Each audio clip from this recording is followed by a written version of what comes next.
Hello friends, ਅੱਜ ਆਪਾਂ function of languages ਕਰਾਂਗੇ। ਲੈਂਗੁਏਜ ਦਾ ਕੀ ਕੰਮ ਹੁੰਦਾ, ਲੈਂਗੁਏਜ ਕਿਸ ਤਰ੍ਹਾਂ ਕੰਮ ਕਰਦੀ ਹੈ ਅਤੇ ਇਹਨਾਂ ਫੰਕਸ਼ਨਸ ਨੂੰ ਡਿਵਾਈਡ ਕਰਨਾ ਜਿਹੜਾ ਉਹ MAK ਹੈਲੀਡੇਜ਼ ਨੇ ਕੀਤਾ ਸੀ। ਉਹਨਾਂ ਨੇ ਦੱਸਿਆ ਸੀ ਕਿ ਲੈਂਗੁਏਜ ਹੈ ਜਿਹੜੀ ਉਹ ਕਿਸ ਤਰ੍ਹਾਂ ਫੰਕਸ਼ਨ ਕਰਦੀਆਂ ਨੇ।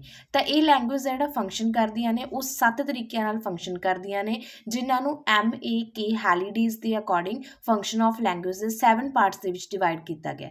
ਅੱਜ ਆਪਾਂ ਇਹਨਾਂ ਜਿਹੜੇ 7 ਫੰਕਸ਼ਨਸ ਨੇ ਲੈਂਗੁਏਜ ਦੇ ਉਹਨਾਂ ਨੂੰ ਡਿਸਕਸ ਕਰਾਂਗੇ। ਤਾਂ ਫਸਟ ਫੰਕਸ਼ਨ ਹੈ ਜੀ ਆਪਣਾ ਇੰਸਟਰੂਮੈਂਟਲ ਫੰਕਸ਼ਨ। ਤਾਂ ਇੰਸਟਰੂਮੈਂਟਲ ਫੰਕਸ਼ਨ ਦੇ ਵਿੱਚ ਕੀ ਹੈ ਜੀ, ਲੈਂਗੁਏਜ ਹੈ ਜਿਹੜੀ ਇੱਕ ਇੰਸਟਰੂਮੈਂਟ ਦੇ ਤੌਰ 'ਤੇ ਕੰਮ ਕਰਦੀ ਹੈ। ਪਹਿਲਾ ਜਿਹੜਾ ਪੁਆਇੰਟ ਹੈ ਇੰਸਟਰੂਮੈਂਟ ਫੰਕਸ਼ਨ ਦਾ ਲੈਂਗੁਏਜ ਦੇ ਤੌਰ 'ਤੇ, ਲੈਂਗੁਏਜ ਹੈ ਜਿਹੜੀ ਉਹ ਇੱਕ ਇੰਸਟਰੂਮੈਂਟ ਹੈ। ਇੰਸਟਰੂਮੈਂਟ ਦਾ ਮਤਲਬ ਹੈ ਕਿ ਇੱਥੇ ਲੈਂਗੁਏਜ ਦਾ ਮਤਲਬ ਹੈ ਕਿ ਲੈਂਗੁਏਜ ਨੂੰ ਆਪਾਂ ਯੂਜ਼ ਕਰਦੇ ਹਾਂ ਆਪਣੀ ਨੀਡ ਨੂੰ ਫੁੱਲਫਿਲ ਕਰਨ ਦੇ ਲਈ। ਆਪਣੀ ਨੀਡ ਕੀ ਹੁੰਦੀ ਹੈ ਕਿ ਆਪਾਂ ਨੂੰ ਕੋਈ ਚੀਜ਼ ਚਾਹੀਦੀ ਹੈ, ਠੀਕ ਹੈ, ਉਹਨੂੰ ਆਪਾਂ ਲੈਣਾ ਚਾਹੁੰਦੇ ਹਾਂ, ਠੀਕ ਹੈ, ਤਾਂ ਉਹਦੇ ਲਈ ਆਪਾਂ ਲੈਂਗੁਏਜ ਯੂਜ਼ ਕਰਦੇ ਹਾਂ। ਜਿਵੇਂ ਕਿ ਐਗਜ਼ਾਮਪਲ ਰਿਕੁਐਸਟ ਕਰਕੇ ਜਾਂ ਕਿਸੇ ਨੂੰ ਕਮਾਂਡ ਦੇ ਕੇ, ਮੈਨੂੰ ਇੱਕ ਪਾਣੀ ਦਾ ਗਲਾਸ ਚਾਹੀਦਾ ਹੈ ਤਾਂ ਮੈਂ ਕਹੂੰਗੀ please give me a glass of water, ਠੀਕ ਹੈ। ਤਾਂ ਉੱਥੇ ਮੈਂ ਰਿਕੁਐਸਟ ਕੀਤੀ ਤਾਂ ਮੈਂ ਉੱਥੇ ਲੈਂਗੁਏਜ ਨੂੰ ਕਿਸ ਤਰ੍ਹਾਂ ਯੂਜ਼ ਕੀਤਾ, ਇੰਸਟਰੂਮੈਂਟ ਦੇ ਤੌਰ 'ਤੇ ਯੂਜ਼ ਕੀਤਾ ਤਾਂ ਕਿ ਜਿਹੜੀ ਮੇਰੀ ਨੀਡ ਆ ਉਹ ਫੁੱਲਫਿਲ ਹੋ ਜਾਵੇ। ਉਹ ਨੀਡ ਕਿਸ ਤਰ੍ਹਾਂ ਹੀ ਫੁੱਲਫਿਲ ਹੁੰਦੀ ਹੈ, ਆਪਣੀ ਰਿਕੁਐਸਟ ਕਰਕੇ ਜਾਂ ਕਮਾਂਡਿੰਗ ਕਰਕੇ ਫੁੱਲਫਿਲ ਹੁੰਦੀ ਹੈ। ਮੈਨੂੰ ਇੱਕ ਬੁੱਕ ਚਾਹੀਦੀ ਹੈ ਜਾਂ ਮੈਨੂੰ ਇੱਕ ਪੈਨਸਿਲ ਚਾਹੀਦੀ ਹੈ ਤਾਂ ਆਪਾਂ ਉੱਥੇ ਰਿਕੁਐਸਟ ਕਰਾਂਗੇ ਕਿ please give me a book, please give me a pencil. ਤਾਂ ਆਪਾਂ ਇੱਥੇ ਰਿਕੁਐਸਟ ਕਰਕੇ ਜਾਂ ਕਿਸੇ ਨੂੰ ਕਮਾਂਡ ਦੇ ਕੇ ਆਪਣਾ ਲੈਂਗੁਏਜ ਦੇ ਰਾਹੀਂ ਆਪਣੀ ਨੀਡ ਹੈ ਜਿਹੜੀ ਉਹਨੂੰ ਫੁੱਲਫਿਲ ਕਰ ਲਾਂਗੇ।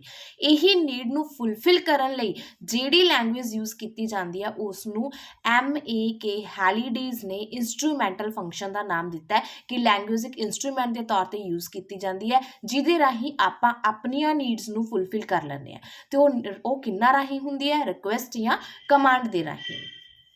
ਨੈਕਸਟ ਪੁਆਇੰਟ ਹੈ ਜੀ ਆਪਣਾ, ਨੈਕਸਟ ਪੁਆਇੰਟ ਹੈ regulatory function. Regulatory function, regulate ਕਰਨਾ ਮਤਲਬ ਕੁਝ ਚੀਜ਼ ਨੂੰ ਕੰਟਰੋਲ ਕਰਨਾ, ਠੀਕ ਹੈ। ਤਾਂ ਰੈਗੂਲੇਟ ਕਰਨਾ, ਕੰਟਰੋਲ ਕਰਨਾ, ਆਪਾਂ ਕਿਸੇ ਦੇ ਬਿਹੇਵੀਅਰ ਨੂੰ ਕੰਟਰੋਲ ਕਰਨਾ, ਠੀਕ ਹੈ। ਆਪਾਂ ਬੱਚਾ ਹੈ, ਬੱਚੇ ਨੂੰ ਆਪਾਂ ਕੋਈ ਚੀਜ਼ ਸ਼ਰਾਰਤ ਕਰ ਰਿਹਾ ਤਾਂ ਉਹਨੂੰ ਆਪਾਂ ਡਰਾਉਂਦੇ ਹਾਂ। ਡਰਾਉਂਦੇ ਕਿਵੇਂ ਹੈ, ਤੂੰ ਹਟਦਾ ਨਹੀਂ, ਤੇਰੇ ਥੱਪੜ ਪੈਣਗੇ, ਠੀਕ ਹੈ। ਤਾਂ ਇਸ ਤਰ੍ਹਾਂ ਉਹ ਡਰ ਗਿਆ ਤਾਂ ਆਪਾਂ ਉਹਦੇ ਲਈ ਕੁਝ ਵਰਡਸ ਯੂਜ਼ ਕੀਤੇ, ਕੁਝ ਲੈਂਗੁਏਜ ਯੂਜ਼ ਕੀਤੀ, ਮਤਲਬ ਉਹਨੂੰ ਕੰਟਰੋਲ ਕੀਤਾ, ਉਹਦੇ ਬਿਹੇਵੀਅਰ ਨੂੰ ਕੰਟਰੋਲ ਕੀਤਾ। ਤਾਂ ਲੈਂਗੁਏਜ ਨੂੰ ਜਿਹੜੀ ਲੈਂਗੁਏਜ ਕਿਸੇ ਦੇ ਬਿਹੇਵੀਅਰ ਨੂੰ ਕੰਟਰੋਲ ਕਰਨ ਲਈ ਯੂਜ਼ ਕੀਤੀ ਜਾਂਦੀ ਹੈ ਉਹ ਰੈਗੂਲੇਟਰੀ ਫੰਕਸ਼ਨ ਹੁੰਦਾ ਲੈਂਗੁਏਜ ਦਾ। ਜਿਵੇਂ ਕਿ ਕਿਸੇ ਨੂੰ ਐਡਵਾਈਸ ਦੇਣਾ ਕਿ ਇਹ ਨਹੀਂ ਤੂੰ ਆਹ ਕਰਕੇ ਦੇਖ, ਹੈ ਨਾ, ਤੇ ਤੈਨੂੰ ਇਹ ਬੁਰਾ ਕੰਮ ਹੈ, ਤੈਨੂੰ ਆਹ ਕੰਮ ਕਰਨਾ ਚਾਹੀਦਾ, ਤਾਂ ਆਪਾਂ ਉਹਦੇ ਬਿਹੇਵੀਅਰ ਨੂੰ ਕੰਟਰੋਲ ਕਰ ਰਹੇ ਹਾਂ। ਰੂਲਸ ਦੇ ਰਾਹੀਂ, ਸਕੂਲ ਦੇ ਕਾਲਜ ਦੇ ਵਿੱਚ ਰੂਲਸ ਬਣਾਏ ਜਾਂਦੇ ਹੈ, ਡਿਸਿਪਲਿਨ ਬਣਾਇਆ ਜਾਂਦਾ ਹੈ। ਕਿਸ ਲਈ ਬਣਾਇਆ ਜਾਂਦਾ ਹੈ, ਬੱਚਿਆਂ ਦੇ ਬਿਹੇਵੀਅਰ ਨੂੰ ਕੰਟਰੋਲ ਕਰਨ ਦੇ ਲਈ। ਆਪਾਂ ਆਪਣੀ ਕੋਈ ਗੱਲ ਨਹੀਂ ਮੰਨ ਰਿਹਾ, ਡਰਾ ਕੇ ਵੀ ਨਹੀਂ ਮੰਨ ਰਿਹਾ, ਹੈ ਨਾ, ਤਾਂ ਆਪਾਂ ਇਮੋਸ਼ਨਲ ਸਪੀਚ ਦਿੰਦੇ ਹਾਂ। ਇਮੋਸ਼ਨਲ ਸਪੀਚ ਸੁਣੀ ਹੋਊਗੀ ਤੁਸੀਂ, ਮੋਟੀਵੇਸ਼ਨਲ ਸਪੀਚਿਸ ਸੁਣੀਆਂ ਹੋਣਗੀਆਂ ਤੁਸੀਂ, ਉਹ ਰੈਗੂਲੇਟਰੀ ਫੰਕਸ਼ਨਸ ਹੁੰਦੇ ਆ ਲੈਂਗੁਏਜ ਦੇ। ਆਪਾਂ ਆਪਣੀ ਮਦਰ ਹੈ ਜਿਹੜੇ ਜਾਂ ਫਾਦਰ ਹੈ ਜਾਂ ਕੋਈ ਵੀ ਆਪਣੇ ਰਿਲੇਟਿਵ ਹੈ ਜੋ ਆਪਣੇ ਬਿਹੇਵੀਅਰ ਨੂੰ ਕੰਟਰੋਲ ਕਰਨਾ ਚਾਹੁੰਦੇ ਆ, ਉਹਨਾਂ ਨੂੰ ਲੱਗਦਾ ਹੈ ਕਿ ਆਪਣਾ ਜਿਹੜਾ ਬਿਹੇਵੀਅਰ ਹੈ ਉਹ ਗਲਤ ਹੁੰਦਾ ਜਾ ਰਿਹਾ ਹੈ, ਆਪਾਂ ਨੂੰ ਡਰਾ ਕੇ ਨਹੀਂ ਬਲਕਿ ਪਿਆਰ ਨਾਲ ਸਮਝਾਉਣਾ ਚਾਹੀਦਾ ਹੈ। ਤਾਂ ਪੇਰੈਂਟਸ ਕੀ ਕਰਦੇ ਆ, ਉੱਥੇ ਆਪਾਂ ਨੂੰ ਇਮੋਸ਼ਨਲ ਸਪੀਚ ਦੇਣ ਲੱਗ ਜਾਂਦੇ ਆ, ਆਪਣੇ ਪਾਸਟ ਬਾਰੇ ਦੱਸਣ ਲੱਗ ਜਾਂਦੇ ਆ, ਆਪਣੇ ਜਿਹੜਾ ਐਕਸਪੀਰੀਅੰਸ ਆ ਉਹਨਾਂ ਬਾਰੇ ਦੱਸਣ ਲੱਗ ਜਾਂਦੇ ਆ, ਠੀਕ ਹੈ, ਰੋ ਕੇ ਗੱਲ ਕਰਨ ਲੱਗ ਜਾਂਦੇ ਆ ਕਈ। ਤਾਂ ਉਹ ਕੀ ਹੁੰਦੀ ਹੈ, ਇਮੋਸ਼ਨਲ ਸਪੀਚ ਹੁੰਦੀ ਹੈ ਕਿ ਆਪਾਂ ਆਪਣੇ ਸਾਹਮਣੇ ਕੋਈ ਇਮੋਸ਼ਨਲ ਹੋ ਕੇ ਗੱਲ ਕਰ ਰਿਹਾ, ਆਪਾਂ ਵੀ ਉਹਦੀ ਗੱਲਾਂ 'ਚ ਆ ਜਾਂਦੇ ਹਾਂ, ਆਪਾਂ ਵੀ ਜਿਵੇਂ ਉਹ ਕਹਿ ਰਿਹਾ ਉਵੇਂ ਮੰਨ ਜਾਂਦੇ ਆ। ਤਾਂ ਉਹ ਕੀ ਆ, ਉਹ ਬਿਹੇਵੀਅਰ ਕੰਟਰੋਲ ਹੋ ਗਿਆ। ਇਸੇ ਤਰ੍ਹਾਂ ਇੰਸਟਰਕਸ਼ਨਸ ਦੇਣਾ, ਠੀਕ ਹੈ, ਕਿ ਤੁਸੀਂ ਇਹ ਨਹੀਂ ਇਹ ਕੰਮ ਕਰਨਾ, ਤਾਂ ਆਪਾਂ ਉੱਥੇ ਕੀ ਕੀਤਾ, ਬਿਹੇਵੀਅਰ ਨੂੰ ਕੰਟਰੋਲ ਕੀਤਾ। ਤਾਂ ਕਹਿਣ ਦਾ ਮਤਲਬ ਕਿ ਲੈਂਗੁਏਜ ਜਿਹੜੀ ਕਿ ਕਿਸੇ ਦੂਸਰੇ ਦੇ ਬਿਹੇਵੀਅਰ ਨੂੰ ਕੰਟਰੋਲ ਕਰਨ ਲਈ ਯੂਜ਼ ਕੀਤੀ ਜਾਂਦੀ ਹੈ ਉਹਨੂੰ ਆਪਾਂ ਰੈਗੂਲੇਟਰੀ ਫੰਕਸ਼ਨ ਆਫ ਲੈਂਗੁਏਜ ਕਹਿ ਦਿੰਦੇ ਹਾਂ। ਕਿ ਲੈਂਗੁਏਜ ਉਹ ਜਿਹਦੇ ਰਾਹੀਂ ਆਪਾਂ ਕਿਸੇ ਦੇ ਬਿਹੇਵ ਨੂੰ ਕੰਟਰੋਲ ਕਰ ਰਹੇ ਹਾਂ, ਚਾਹੇ ਉਹ ਐਡਵਾਈਜ਼ਿੰਗ ਦੇ ਕੇ ਕਰ ਰਹੇ ਹਾਂ, ਚਾਹੇ ਆਪਾਂ ਰੂਲਸ ਦੇ ਅਕੋਰਡਿੰਗ ਕਰ ਰਹੇ ਹਾਂ, ਚਾਹੇ ਆਪਾਂ ਇਮੋਸ਼ਨਲ ਸਪੀਚ ਦੇ ਕੇ ਕਰ ਰਹੇ ਹਾਂ, ਚਾਹੇ ਇੰਸਟਰਕਸ਼ਨਸ ਦੇ ਕੇ ਕਰ ਰਹੇ ਹਾਂ, ਜਾਂ ਫਿਰ ਆਪਾਂ ਉਹਨੂੰ ਵਾਰਨਿੰਗ ਦੇ ਕੇ ਕਰ ਰਹੇ ਹਾਂ ਕਿ ਆਪਾਂ ਬਹੁਤ ਵਾਰ ਸਮਝਾਤਾ ਜੀ, ਹੁਣ ਤਾਂ ਤੈਨੂੰ ਆਖਰੀ ਵਾਰਨਿੰਗ ਹੈ, ਕਰੇਂਗਾ ਤਾਂ ਠੀਕ ਹੈ, ਨਹੀਂ ਤਾਂ ਇਹਦਾ ਰਿਜ਼ਲਟ ਆ ਆਊਗਾ। ਜਿਵੇਂ ਕਿ ਐਗਜ਼ਾਮਪਲ ਤੁਸੀਂ ਪਿਕਚਰ ਦੇ ਵਿੱਚ ਦੇਖ ਸਕਦੇ ਹੋ ਕਿ ਜਦੋਂ ਲੱਗੇ ਕਿ ਉਹ ਮੂੰਹ ਨਾਲ ਨਹੀਂ ਸਮਝ ਰਿਹਾ, ਉਹਨੂੰ ਸਪੀਚ ਦੇ ਕੇ ਨਹੀਂ ਪਤਾ ਲੱਗ ਰਿਹਾ, ਉਹਨੂੰ ਬਹੁਤ ਵਾਰ ਕਹਿ ਦਿੱਤਾ ਗਿਆ ਹੈ फिर उसके बिहेवियर को कंट्रोल करने वास्ते की किया गया, एक वार्निंग लैटर कढ़ दिता गया कि तुसी जे काम नहीं करोगे तो आह हो जाएगा। तो यह कहने का मतलब कि बिहेवियर नू कंट्रोल करने दे लई जो भी लैंग्वेज यूज की जाती है उन्होंने रेगूलेटरी फंक्शन ऑफ लैंग्वेज कहा जाता है। नैक्सट है जी third point interaction function. Interaction का मतलब होंदा कि एक दूजे नाल गलबात करनी। आप सोसाइटी दे विच रहंदे हैं, आप एक दूजे नाल गलबात करते हैं, अपने दुख साझे करते हैं, अपनी खुशी साझी करते हैं, कोई फैसटीवल आंदा है एक दूजे नूं विश करते हैं। बच्चे मॉर्निंग दे विच जाके अपने पेरेंट्स नूं, अपने टीचर्स नूं मॉर्निंग विश करते हैं, आफ्टरनून विश करते हैं, ईवनिंग है गुड नाइट विश किया जाता है, ग्रीटिंग्स हो जांदियां ने। तो वो सारा के इंटरैक्शन होना, मतलब एक दूजे नाल गलबात करना, talk to with each other, interaction between self and other. Self मतलब मैं, दूजे नाल जो गलबात कर रही हैं वो इंटरैक्शन हो गया। Me and you a function दे विच आउंदा है, कंडक्ट ओरिएंट फंक्शन भी इंटरैक्शन फंक्शन दे विच आउंदा है। तो ये थर्ड एंड फोर्थ पॉइंट है ये काफ़ी ज़्यादा इंपॉर्टेंट है। कई बार पूछ लिया जाता है कि मी एंड यू फंक्शन किहड़े फंक्शन ऑफ लैंग्वेज दे विच पाया जाता है, तो इंटरैक्शन फंक्शन ऑफ लैंग्वेज दे विच पाया जाता है। या फिर कॉन्टैक्ट ओरिएंटेड फंक्शन है जिहड़ा वो किस फंक्शन ऑफ लैंग्वेज का पार्ट है, तो वो इंटरैक्शन फंक्शन ऑफ लैंग्वेज का पार्ट है। ये एग्जाम्पल्स है ग्रीटिंग्स मतलब जो आप किसी को हैप्पी दिवाली विश किया, होली विश किया, कोई भी त्यौहार विश करते हैं तो वो ग्रीटिंग्स दे विच आ जाता है। सिंपथी, किसी नाल सिंपथी शेयर की, कोई दुखी है उन्होंने सिंपथी दी है ना। ग्रैटिट्यूड्स दिखाने, कॉम्पलीमेंट्स देने कि तुसी अज बहुत सोहने लग रहे हो है ना, या फिर तुसी तुहाडी स्पीच बहुत ज़्यादा सोहनी सी है ना। तो मतलब कॉम्पलीमेंट्स देने है ना, किसी भी चीज़ के उपर कॉम्पलीमेंट्स देना, क्योंकि वो मैं जे किसी सामने वाले बंदे नाल गल करके कर रही हैं, जे उन्होंने ग्रीटिंग्स दे रही हैं या सिंपथी दे रही हैं या ग्रैटिट्यूड दे रही हैं या कॉम्पलीमेंट दे रही हैं, तो वो मैं ਉਹ ਕਿਹੜੇ ਫੰਕਸ਼ਨ ਆਫ ਲੈਂਗੁਏਜ ਦੇ ਵਿੱਚ ਆਣਗੇ, ਉਹ ਇੰਟਰੈਕਸ਼ਨ ਫੰਕਸ਼ਨ ਆਫ ਲੈਂਗੁਏਜ ਦੇ ਵਿੱਚ ਆਉਣਗੇ। ਮਤਲਬ ਕਿ ਮੈਂ ਉਹ ਲੈਂਗੁਏਜ ਯੂਜ਼ ਕਰ ਰਹੀ ਹਾਂ ਜਿਹਦੇ ਨਾਲ ਮੈਂ ਦੂਸਰੇ ਬੰਦੇ ਨਾਲ ਕੀ ਕਰਾਂ, ਇੰਟਰੈਕਟ ਕਰ ਸਕਾਂ। ਠੀਕ ਹੈ ਜੀ, ਇਹ ਹੈ ਇੰਟਰੈਕਸ਼ਨ ਫੰਕਸ਼ਨ। फोर्थ है जी पर्सनल फंक्शन। पर्सनल तो तुसी मीनिंग समझ गए होंगे कि अपनी पर्सनल फीलिंग्स नू एक्सप्रैस करना।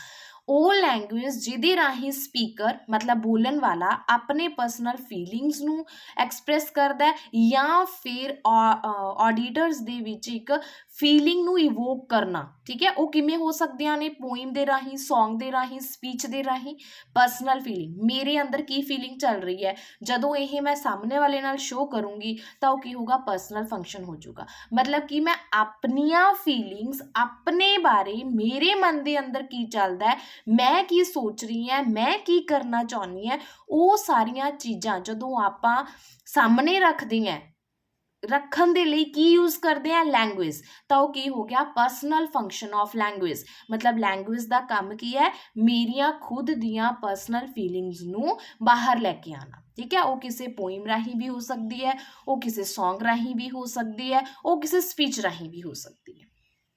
ये है जी personal function of language. Fifth है जी हॉरिस्टिक फंक्शन। हॉरिस्टिक फंक्शन की होंदा जी, जदों कोई लर्नर कोई चीज़ खुद डिस्कवर कर रहा होवे। ठीक है, ਉਹਨੂੰ ਹॉरिस्टिक फंक्शन ऑफ लैंग्वेज कहते हैं। ਉਹ लैंग्वेज जिथे ਉਹ कुछ इनक्वायरी ਕਰਨ ਲਈ ਜਾਂ कुछ क्वेश्चनिंग ਕਰਨ ਲਈ लैंग्वेज यूज़ करता है, ਉਹਨੂੰ ਆਪਾਂ ਹॉरिस्टिक फंक्शन कहते हैं। ਇਹਦੇ ਵਿੱਚ ਇਹ ਹੈ ਕਿ ਲਰਨਰ ਹੈ ਜਿਹੜੀ ਕੁਝ ਜਾਣਨ ਦੀ ਉਤਸੁਕਤਾ ਹੁੰਦੀ ਹੈ। ਤਾਂ ਜਿਵੇਂ ਕਿ ਹੁਣ ਇੱਕ ਛੋਟਾ ਬੱਚਾ ਹੈ, ਬੱਚੇ ਦੇ ਵਿੱਚ ਜਦੋਂ ਹੁਣ ਉਹ ਛੋਟਾ ਬੱਚਾ ਤਾਂ ਉਹਨੂੰ ਪਤਾ ਨਹੀਂ ਵੀ ਕਿਹੜੀ ਚੀਜ਼ ਹੈ, ਕੀ ਚੀਜ਼ ਹੈ, ਕਲਰਸ ਦਾ ਨਹੀਂ ਪਤਾ, ਕਿਸੇ ਚੀਜ਼ ਦਾ ਨਹੀਂ ਪਤਾ, ਤਾਂ ਉਹ ਆਪਣੇ ਨੂੰ ਕੁਐਸਚਨ ਕਰਦਾ ਕਿ ਮਮਾ ਇਹ ਕੀ ਹੈ, ममा ये किहड़ा कलर है, ममा की चीज़ है। तो वो लैंग्वेज यूज़ कर रहे हैं कुछ जानने के लिए। ठीक है, कुछ इनक्वायरी करने लिए, क्वेश्चनिंग करने लिए, की चीज़ है, क्यों है, किवें है, ਉਹ ਜਿਹੜੀਆਂ ਚੀਜ਼ਾਂ ਨੂੰ ਡਿਸਕਵਰ ਕਰਨ ਲਈ ਯੂਜ਼ ਕਰ ਰਿਹਾ ਲੈਂਗੁਏਜ, ਉਹ ਕਿਹੜੀ ਲੈਂਗੁਏਜ ਹੈ, ਹੌਰਿਸਟਿਕ ਲੈਂਗੁਏਜ ਹੁੰਦੀ ਹੈ। ਇਹਦੇ ਵਿੱਚ ਬੰਦਾ ਲਰਨਰ ਹੈ ਜਿਹੜਾ, ਉਹ ਖੁਦ ਕੀ ਕਰਦਾ ਹੈ ਕਿ ਜਾਣਨ ਦੀ ਇੱਛਾ ਰੱਖਦਾ ਹੈ ਕਿ ਇਹ ਚੀਜ਼ਾਂ ਕੀ ਨੇ, ਡਿਸਕਵਰ ਕਰਨ ਦੀ ਕੋਸ਼ਿਸ਼ ਕਰਦਾ ਕਿ ਇਹ ਕਿਸ ਤਰ੍ਹਾਂ ਨੇ, ਕੀ ਕੰਮ ਕਰਦੀਆਂ ਨੇ, ਕਿਉਂ ਨੇ। ਉਹ ਜਦੋਂ ਇਹਨਾਂ ਕੁਐਸਚਨਾਂ ਦੇ ਹੱਲ ਲੱਭਣ ਲਈ ਉਹ ਇਨਕੁਆਇਰੀ ਕਰਦਾ ਹੈ, ਕੁਐਸਚਨਿੰਗ ਕਰਦਾ, ਤਾਂ ਉਹ ਕੁਐਸਚਨਿੰਗ ਤੇ ਇਨਕੁਆਇਰੀ ਕਰਨ ਲਈ ਜਿਹੜੀ ਉਹ ਲੈਂਗੁਏਜ ਯੂਜ਼ ਕਰ ਰਿਹਾ ਉਹ ਹੈ ਹੌਰਿਸਟਿਕ ਫੰਕਸ਼ਨ ਆਫ ਲੈਂਗੁਏਜ। ठीक है जी, नेक्स्ट है जी सिक्स्थ इमेजिनेटिव फंक्शन, ਆਪਾਂ ਕਈ ਵਾਰ ਬੈਠੇ ਖਿਆਲਾਂ 'ਚ ਸੋਚ ਰਹੇ ਹੁੰਦੇ ਆ ਇਹ ਹੋ ਰਿਹਾ ਹੈ, ਆਪਣੀ ਇਮੈਜੀਨੇਸ਼ਨ ਵਰਡ ਹੈ ਇੱਕ, ਹੈ ਨਾ। ਹਰ ਇੱਕ ਪਰਸਨ ਦਾ ਇੱਕ ਇਮੈਜੀਨੇਟਿਵ ਵਰਡ ਹੁੰਦਾ ਆਪਣਾ ਆਪਣਾ, ਕਿ ਮੇਰੀ ਲਾਈਫ ਇਸ ਤਰ੍ਹਾਂ ਦੀ ਹੋਣੀ ਚਾਹੀਦੀ ਆ, ਉਹਦੇ ਵਿੱਚ ਆਹ ਕੁਛ ਹੋਣਾ ਚਾਹੀਦਾ, ਇੱਕ ਫੇਰੀ ਟੇਲਸ ਹੁੰਦੀਆਂ ਨੇ, ਹੈ ਨਾ। ਤਾਂ ਉਹ ਇੱਕ ਇਮੈਜੀਨੇਟਿਵ ਵਰਡ ਹੈ, ਉਹ ਆਪਣੇ ਮਾਈਂਡ ਦੇ ਵਿੱਚ ਇੱਕ ਪਿਕਚਰ ਚੱਲ ਰਹੀ ਹੁੰਦੀ ਹੈ, ਜਿਸ ਤਰ੍ਹਾਂ ਤੁਸੀਂ ਇਸ ਪਿਕਚਰ ਦੇ ਵਿੱਚ ਦੇਖ ਸਕਦੇ ਹੋ ਕਿ ਆਪਣੇ ਮਾਈਂਡ ਦੇ ਵਿੱਚ ਇੱਕ ਅਲੱਗ ਤਰ੍ਹਾਂ ਦੀ ਦੁਨੀਆ ਚੱਲ ਰਹੀ ਹੈ, ਜਿਹਦੇ ਵਿੱਚ ਕਿ ਇਮੈਜੀਨੇਸ਼ਨ ਹੀ ਇਮੈਜੀਨੇਸ਼ਨ ਹੈ, ਰਿਐਲਿਟੀ ਦੇ ਵਿੱਚ ਉਹ ਨਹੀਂ ਹੈ ਚੀਜ਼ ਨਾ। ਆਪਾਂ ਸੋਚ ਰਹੇ ਹਾਂ, ਮਾਈਂਡ ਦੇ ਵਿੱਚ ਪਿਕਚਰਸ ਬਣਾ ਰਹੇ ਹਾਂ, ਤਾਂ ਉਹ ਵਰਡ, ਜਿਹੜਾ ਵਰਡ ਇਮੈਜੀਨੇਟਿਵ ਵਰਡ ਕ੍ਰੀਏਟ ਕਰਨ ਲਈ ਆਪਾਂ ਲੈਂਗੁਏਜ ਯੂਜ਼ ਕਰਦੇ ਹਾਂ, ਉਹ ਲੈਂਗੁਏਜ ਕਿਹੜੀ ਹੈ? ਇਮੈਜੀਨੇਟਿਵ ਫੰਕਸ਼ਨ ਆਫ ਲੈਂਗੁਏਜ ਹੈ। ਹੁਣ ਮੈंने ਇੱਕ ਫੇਰੀ ਟੇਲ ਸੁਣਾਉਣੀ ਹੈ ਕਿ ਇੱਕ ਪਰੀ ਹੁੰਦੀ ਸੀ, ਹੈ ਨਾ। ਉਹ ਬਹੁਤ ਉੱਪਰ ਆਸਮਾਨ 'ਤੇ ਰਹਿੰਦੀ ਸੀ, ਉਹ ਬਹੁਤ ਜ਼ਿਆਦਾ ਸੋਹਣੀ ਸੀ, ਹੈ ਨਾ। ਉਹਦੇ ਬਹੁਤ ਸੋਹਣੇ ਕੱਪੜੇ ਪਹਿਨੇ ਹੋਏ ਸੀ। ਇਹ ਰਿਐਲਿਟੀ ਤਾਂ ਨਹੀਂ ਹੈ, ਆਪਣੀ ਇੱਕ ਇਮੈਜੀਨੇਸ਼ਨ ਹੈ ਕਿ ਇੱਕ ਪਰੀਆਂ ਦੀ ਦੁਨੀਆ ਹੁੰਦੀ ਹੈ ਨਾ, ਮੈਂ ਉੱਥੇ ਜਾਣਾ ਚਾਹੁੰਦੀ ਹੈ। ਤਾਂ ਉਹ ਇਮੈਜੀਨੇਸ਼ਨ ਜਿਹੜਾ ਵਰਡ ਆਪਾਂ ਕ੍ਰੀਏਟ ਕੀਤਾ, ਉਹਦੇ ਲਈ ਆਪਾਂ ਕੋਈ ਲੈਂਗੁਏਜ ਯੂਜ਼ ਕੀਤੀ ਹੋਊਗੀ, ਠੀਕ ਹੈ। ਤਾਂ ਉਹ ਲੈਂਗੁਏਜ ਕਿਹੜੀ ਹੈ? ਇਮੈਜੀਨੇਟਿਵ ਫੰਕਸ਼ਨ ਹੋ ਗਿਆ ਉਸ ਲੈਂਗੁਏਜ ਦਾ, ਜਿਹੜੀ ਲੈਂਗੁਏਜ ਦੇ ਰਾਹੀਂ ਆਪਾਂ ਇੱਕ ਇਮੈਜੀਨੇਟਿਵ ਵਰਡ ਹੈ ਜਿਹੜਾ ਉਹ ਸਿਰਜ ਰਹੇ ਹਾਂ। ਇਸ ਲਈ ਜਦੋਂ ਵੀ ਆਪਾਂ ਕੋਈ ਆਪਣੇ ਮਾਈਂਡ ਦੇ ਵਿੱਚ ਪਿਕਚਰ ਲੈ ਕੇ ਆਉਂਦੇ ਹਾਂ, ਕਿਸੇ ਇਮੈਜੀਨੇਸ਼ਨ ਕਰਦੇ ਹਾਂ ਕਿਸੇ ਚੀਜ਼ ਦੀ, ਤਾਂ ਉਹ ਇਮੈਜੀਨੇਸ਼ਨ ਕਰਨ ਲਈ ਆਪਾਂ ਨੂੰ ਕੁਝ ਵਰਡਸ ਚਾਹੀਦੇ ਹੈ, ਕੋਈ ਲੈਂਗੁਏਜ ਚਾਹੀਦੀ ਹੈ। ਤਾਂ ਉਹ ਲੈਂਗੁਏਜ ਕੀ ਕੰਮ ਕਰ ਰਹੀ ਹੈ? ਇਮੈਜੀਨੇਸ਼ਨ ਦਾ ਕੰਮ ਕਰ ਰਹੀ ਹੈ, ਇਸ ਕਰਕੇ ਉਹਨੂੰ ਇਮੈਜੀਨੇਟਿਵ ਫੰਕਸ਼ਨ ਆਫ ਲੈਂਗੁਏਜ ਕਿਹਾ ਜਾਂਦਾ ਹੈ। ਨੈਕਸਟ ਹੈ ਜੀ 7th ਪੁਆਇੰਟ, ਆਪਣਾ ਲਾਸਟ ਪੁਆਇੰਟ ਹੈ ਰੀਪ੍ਰਜੈਂਟੇਸ਼ਨਲ ਫੰਕਸ਼ਨ। ਹੁਣ ਦੇਖੋ, ਇਮੈਜੀਨੇਸ਼ਨ ਦੇ ਵਿੱਚ ਰਿਐਲਿਟੀ ਨਹੀਂ ਸੀ, ਪਰ ਇਹਦੇ ਵਿੱਚ ਰਿਐਲਿਟੀ ਹੈ। ਇਹਦੇ ਵਿੱਚ ਆਪਾਂ ਕੁਝ ਦਿਖਾਉਣਾ ਹੈ, ਕੁਝ ਪ੍ਰੈਜ਼ੈਂਟ ਕਰਨਾ ਹੈ, ਪਰ ਉਹ ਕਿੰਨਾ ਰਾਹੀਂ ਕਰਨਾ ਹੈ? ਵਰਡਸ ਦੇ ਰਾਹੀਂ ਕਰਨਾ ਹੈ। Language use to convey message which has specific reference to person, object ਔਰ qualities of real world around ਅਸ।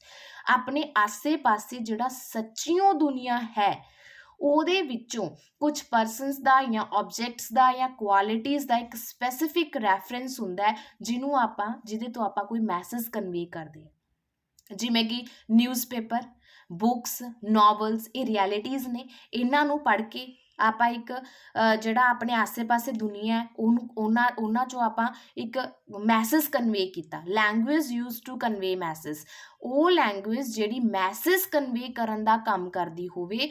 ਕਿਹੜਾ ਮੈਸੇਜ? ਜਿਹਦੇ ਵਿੱਚ ਸਪੈਸੀਫਿਕ ਰੈਫਰੈਂਸਿਸ ਹੋਣ ਰੀਅਲ ਵਰਲਡ ਦੇ, ਆਪਣੇ ਆਸੇ ਪਾਸੇ ਦੇ। ਨਿਊਜ਼ਪੇਪਰ ਦੇ ਵਿੱਚ ਆਪਾਂ ਬਹੁਤ ਸਾਰੀਆਂ ਨਿਊਜ਼ਸ ਦੇਖਦੇ ਹਾਂ, ਉਹ ਨਿਊਜ਼ਸ ਆਪਾਂ ਕਿਸ ਰਾਹੀਂ ਦੇਖਦੇ ਹਾਂ? ਵਰਡਸ ਦੇ ਰਾਹੀਂ, ਲੈਂਗੁਏਜ ਦੇ ਰਾਹੀਂ।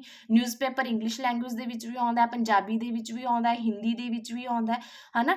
ਹੋਰ ਬਹੁਤ ਸਾਰੀਆਂ ਭਾਸ਼ਾਵਾਂ ਦੇ ਵਿੱਚ ਲੈਂਗੁਏਜਸ ਦੇ ਵਿੱਚ ਨਿਊਜ਼ਪੇਪਰਸ ਆਉਂਦੇ ਨੇ। ਬੁੱਕਸ ਬਹੁਤ ਲੈਂਗੁਏਜ ਦੇ ਵਿੱਚ ਆਉਂਦੀ ਹੈ, ਨੋਵਲਸ ਬਹੁਤ ਲੈਂਗੁਏਜ ਦੇ ਵਿੱਚ ਆਉਂਦੇ ਆ, ਜਿਨ੍ਹਾਂ ਤੋਂ ਆਪਾਂ ਰੀਅਲ ਵਰਡ ਦਾ ਮੈਸੇਜ ਕਨਵੇ ਕਰਦੇ ਹਾਂ।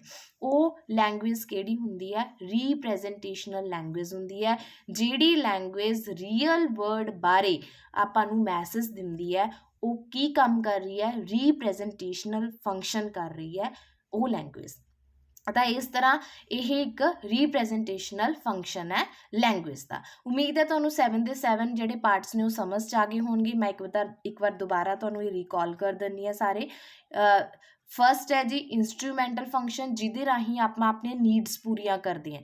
ਮੈਨੂੰ ਪਾਣੀ ਦਾ ਗਲਾਸ ਚਾਹੀਦਾ ਹੈ, ਮੈਨੂੰ ਬੁੱਕ ਚਾਹੀਦੀ ਹੈ, ਮੈਨੂੰ ਪੈਨਸਿਲ ਚਾਹੀਦੀ ਹੈ ਨਾ, ਜਾਂ ਕੁਝ ਵੀ ਜੋ ਵੀ ਚਾਹੀਦਾ ਆਪਾਂ ਨੂੰ, ਆਪਣੀ ਨੀਡਸ ਨੂੰ ਫੁਲਫਿਲ ਕਰਨ ਲਈ ਜਿਹੜੀ ਆਪਾਂ ਲੈਂਗੁਏਜ ਯੂਜ਼ ਕੀਤੀ, ਉਹ ਲੈਂਗੁਏਜ ਨੇ ਆਪਣੇ ਲਈ ਕੰਮ ਕੀਤਾ। ਕਾਹਦਾ ਕੰਮ ਕੀਤਾ? ਆਪਣੀ ਨੀਡ ਨੂੰ ਫੁਲਫਿਲ ਕਰਨ ਦਾ ਕੰਮ ਕੀਤਾ।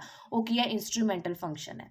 ਸੈਕਿੰਡ ਹੈ ਜੀ ਰੈਗੂਲੇਟਰੀ ਫੰਕਸ਼ਨ, ਜਿਹੜੀ ਲੈਂਗੁਏਜ ਰਾਹੀਂ ਕਿਸੇ ਦੇ ਬਿਹੇਵੀਅਰ ਨੂੰ ਕੰਟਰੋਲ ਕੀਤਾ ਜਾਂਦਾ, ਉਹ ਰੈਗੂਲੇਟਰੀ ਫੰਕਸ਼ਨ ਹੈ। ਉਹ ਕਿਹਦੇ ਰਾਹੀਂ ਕੀਤਾ ਜਾ ਸਕਦਾ? ਐਡਵਾਈਸ ਦੇ ਕੇ, ਸੁਜੈਸ਼ਨ ਦੇ ਕੇ, ਰੂਲਸ ਬਣਾ ਕੇ, ਇਮੋਸ਼ਨਲ ਸਪੀਚ ਦੇ ਕੇ, ਇੰਸਟਰਕਸ਼ਨਸ ਦੇ ਕੇ, ਜਾਂ ਫਿਰ ਵਾਰਨਿੰਗ ਦੇ ਕੇ ਆਪਾਂ ਕਿਸੇ ਦੇ ਬਿਹੇਵੀਅਰ ਨੂੰ ਰੈਗੂਲੇਟ ਕਰਦੇ ਹਾਂ। ਤਾਂ ਉਹ ਰੈਗੂਲੇਟ ਕਰਨ ਲਈ ਜਿਹੜੀ ਲੈਂਗੁਏਜ ਯੂਜ਼ ਕੀਤੀ ਜਾਂਦੀ ਹੈ, ਉਹ ਰੈਗੂਲੇਟਰੀ ਫੰਕਸ਼ਨ ਹੈ ਲੈਂਗੁਏਜ ਦਾ। ਨੈਕਸਟ ਹੈ ਜੀ third interaction function. Interaction function ਦੇ ਵਿੱਚ ਆਪਾਂ 2 ਪੁਆਇੰਟਸ ਕੀਤੇ ਸੀ, me and you function, contact oriented function, ਜਿਹਦੇ ਵਿੱਚ ਆਪਾਂ ਦੂਜੇ ਨਾਲ ਗੱਲਬਾਤ ਕਰਦੇ ਹਾਂ, ਠੀਕ ਹੈ, ਇੰਟਰੈਕਟ ਕਰਦੇ ਹਾਂ ਇੱਕ ਦੂਜੇ ਨਾਲ, ਠੀਕ ਹੈ, ਉਹ ਹੈਗੀ ਹੈ ਇੰਟਰੈਕਸ਼ਨ ਫੰਕਸ਼ਨ। ਉਹਦੇ ਵਿੱਚ ਗ੍ਰੀਟਿੰਗਸ ਆ ਜਾਣਗੇ, ਆਪਾਂ ਸੁਸਾਇਟੀ ਵਿੱਚ ਰਹਿੰਦੇ ਹੋਏ ਲੋਕਾਂ ਨੂੰ ਵਿਸ਼ ਕਰਦੇ ਹਾਂ, ਹੈ ਨਾ। ਸਿੰਪਥੀ ਸ਼ੇਅਰ ਕਰਦੇ ਹਾਂ, ਕੰਪਲੀਮੈਂਟਸ ਦਿੰਦੇ ਹਾਂ, ਤਾਂ ਉਹ ਸਾਰੇ ਕਿਹੜੀ ਉਹ ਸਭ ਕੁਝ ਕਰਨ ਲਈ ਇੱਕ ਲੈਂਗੁਏਜ ਯੂਜ਼ ਕੀਤੀ ਜਾਂਦੀ ਹੈ। ਉਹ ਲੈਂਗੁਏਜ ਦਾ ਕੀ ਕੰਮ ਹੈ? Interaction function of language. Fourth ਹੈ ਜੀ ਪਰਸਨਲ ਦੇ ਵਿੱਚ ਆਪਾਂ ਆਪਣੇ ਬਾਰੇ ਕੁਝ ਕਹਿਣਾ ਹੁੰਦਾ ਜਦੋਂ, ਤਾਂ ਆਪਾਂ ਉਹ ਲੈਂਗੁਏਜ ਯੂਜ਼ ਕਰਦੇ ਹਾਂ, ਤਾਂ ਉੱਥੇ ਉਹ ਲੈਂਗੁਏਜ ਕਾਹਦਾ ਕੰਮ ਕਰ ਰਹੀ ਹੈ? ਪਰਸਨਲ ਫੰਕਸ਼ਨ ਕਰ ਰਹੀ ਹੈ ਲੈਂਗੁਏਜ ਦਾ। ਨੈਕਸਟ ਹੈ ਜੀ ਫਿਫਥ ਹਰਿਸਟਿਕ ਫੰਕਸ਼ਨ ਹੈ। ਇਹਦੇ ਵਿੱਚ ਬੰਦਾ ਜੋ ਡਿਸਕਵਰ ਕਰਨ ਦੀ ਕੋਸ਼ਿਸ਼ ਕਰਦਾ, ਕੁਐਸਚਨਿੰਗ ਕਰਨ ਦੀ ਕੋਸ਼ਿਸ਼ ਕਰਦਾ, ਇਨਕੁਆਇਰੀ ਕਰਨ ਲਈ ਜਿਹੜੀ ਲੈਂਗੁਏਜ ਯੂਜ਼ ਕੀਤੀ ਜਾਂਦੀ ਹੈ ਉਹਨੂੰ ਹਰਿਸਟਿਕ ਫੰਕਸ਼ਨ ਕਹਿੰਦੇ ਆ ਲੈਂਗੁਏਜ ਦਾ। ਸਿਕਸਥ ਹੈ ਇਮੈਜੀਨੇਟਿਵ ਫੰਕਸ਼ਨ। ਜਦੋਂ ਆਪਾਂ ਕੁਝ ਇਮੈਜੀਨੇਟਿਵ ਵਰਡ ਕ੍ਰੀਏਟ ਕਰਨਾ ਹੈ ਆਪਣੇ ਮਾਈਂਡ ਦੇ ਵਿੱਚ, ਹੈ ਨਾ, ਤਾਂ ਉਦੋਂ ਆਪਾਂ ਜਿਹੜੀ ਲੈਂਗੁਏਜ ਯੂਜ਼ ਕਰਦੇ ਹਾਂ ਉਹਨੂੰ ਇਮੈਜੀਨੇਟਿਵ ਫੰਕਸ਼ਨ ਆਫ ਲੈਂਗੁਏਜ ਕਿਹਾ ਜਾਂਦਾ ਹੈ, ਕਿ ਉਹ ਲੈਂਗੁਏਜ ਜਿਹਦੇ ਰਾਹੀਂ ਆਪਾਂ ਇਮੈਜੀਨੇਸ਼ਨ ਵਰਡ ਸਿਰਜਿਆ, ਠੀਕ ਹੈ, ਉਹ ਇਮੈਜੀਨੇਟਿਵ ਫੰਕਸ਼ਨ ਹੈ ਲੈਂਗੁਏਜ ਦਾ। ਨੈਕਸਟ ਹੈ ਜੀ ਸੈਵਨਥ ਰੀਪ੍ਰੈਜ਼ੈਂਟੇਸ਼ਨਲ ਫੰਕਸ਼ਨ, ਜਿਹਦੇ ਵਿੱਚ ਆਪਾਂ ਰੀਅਲ ਵਰਡ ਤੋਂ ਕੁਝ ਮੈਸੇजेस ਕਨਵੇ ਕਰਦੇ ਹਾਂ, ਜਿਵੇਂ ਕਿ ਨਿਊਜ਼ਪੇਪਰ ਰਾਹੀਂ, ਬੁੱਕਸ ਰਾਹੀਂ, ਨੋਵਲਸ ਦੇ ਰਾਹੀਂ ਰੀਅਲ ਵਰਡ ਜਿਹੜਾ ਹੈ ਉਹ ਕ੍ਰੀਏਟ ਹੁੰਦਾ, ਰੀਅਲ ਵਰਡ ਤੋਂ ਆਪਾਂ ਨੂੰ ਮੈਸੇजेस ਮਿਲਦੇ ਨੇ, ਉਹਨਾਂ ਨੂੰ ਆਪਾਂ ਰੀਪ੍ਰੈਜ਼ੈਂਟੇਸ਼ਨਲ ਫੰਕਸ਼ਨ ਕਹਿੰਦੇ ਹਾਂ ਲੈਂਗੁਏਜ ਦਾ। ਉਹ ਕਿਸੇ ਲੈਂਗੁਏਜ ਰਾਹੀਂ ਹੀ ਆਪਣੇ ਕੋਲ ਪਹੁੰਚਦੇ ਆ ਨਾ, ਇਸ ਕਰਕੇ ਉਹ ਲੈਂਗੁਏਜ ਦਾ ਫੰਕਸ਼ਨ ਕੀ ਹੈ? ਰੀਪ੍ਰੈਜ਼ੈਂਟ ਕਰਨਾ, ਆਪਣੇ ਸਾਹਮਣੇ ਲੈ ਕੇ ਆਉਣਾ ਵਰਡਸ ਦੇ ਰਾਹੀਂ, ਲੈਂਗੁਏਜ ਦੇ ਰਾਹੀਂ। ਤਾਂ ਰੀਪ੍ਰੈਜ਼ੈਂਟੇਸ਼ਨਲ ਫੰਕਸ਼ਨ ਹੈ ਜਿਹੜਾ ਉਹ ਰੀਅਲ ਵਰਡ ਬਾਰੇ ਆਪਾਂ ਨੂੰ ਮੈਸੇਜ ਕਨਵੇ ਕਰਦਾ। ਉਮੀਦ ਹੈ ਜੀ ਤੁਹਾਨੂੰ ਇਹ ਜਿਹੜੇ 7 ਪੁਆਇੰਟਸ ਨੇ ਉਹ ਸਮਝ ਆ ਗਏ ਹੋਣਗੇ, ਠੀਕ ਹੈ। ਅਗਰ ਫਿਰ ਵੀ ਤੁਹਾਨੂੰ ਕੋਈ ਪੁਆਇੰਟ ਲੱਗਦਾ ਕਿ ਉਹਦੇ ਵਿੱਚ ਤੁਹਾਨੂੰ ਥੋੜ੍ਹਾ ਬਹੁਤ ਕਮੀ ਲੱਗਦੀ ਹੈ, ਕਿ ਤੁਹਾਨੂੰ ਸਮਝ ਦੇ ਵਿੱਚ ਨਹੀਂ ਆਇਆ, ਤੁਸੀਂ ਮੈਨੂੰ ਕਮੈਂਟ ਬਾਕਸ ਦੇ ਵਿੱਚ ਕਮੈਂਟ ਕਰਕੇ ਪੁੱਛ ਸਕਦੇ ਹੋ। ਨੈਕਸਟ ਵੀਡੀਓ ਦੇ ਵਿੱਚ ਆਪਾਂ ਜੀ principal of language and teaching ਕਰਾਂਗੇ, ਜਿਹੜਾ ਕਿ ਆਪਣੇ PS ਟੈਟ ਦੇ ਇੰਗਲਿਸ਼ ਪੈਡਾਗੋਜੀ ਦੇ ਸਿਲੇਬਸ ਦੇ ਵਿੱਚ ਪ੍ਰਿਸਕ੍ਰਾਈਬਡ ਹੈ। ਉਦੋਂ ਤੱਕ ਤੁਸੀਂ ਇਸ ਵੀਡੀਓ ਨੂੰ ਅੱਛੀ ਤਰ੍ਹਾਂ ਰਿਵਾਈਜ਼ ਕਰ ਲਓ। ਨੈਕਸਟ ਵੀਡੀਓ ਦੇ ਵਿੱਚ ਮਿਲਦੇ ਹਾਂ ਜੀ। Have a nice day.